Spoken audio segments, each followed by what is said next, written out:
Well, let's hurry on to number three. Number three, and this may be the most important.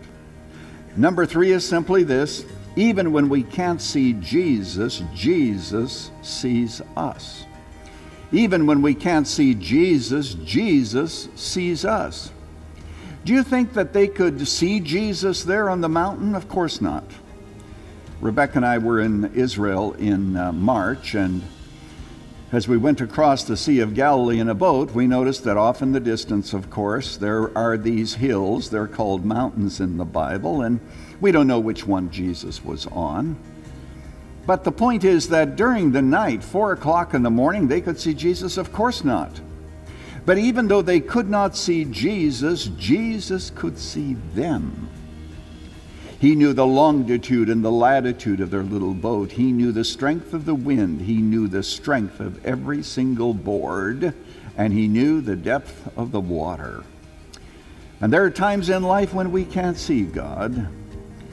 There are times of such darkness and distress when everything fades. I played tennis with a man for 20 years. But my tennis player by the name of Mark was told that he had terminal cancer.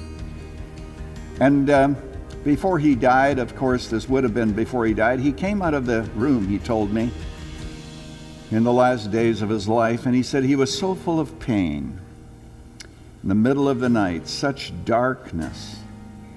He said, Erwin, he said, it just seemed as if all faith drained from my soul. There are times when we can't see God.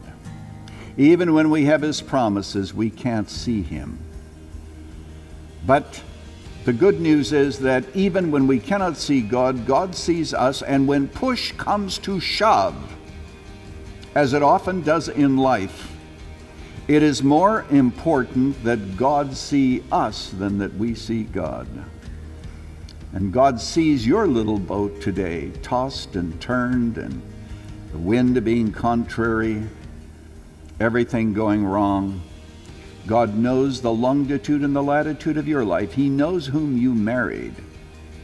He knows your past.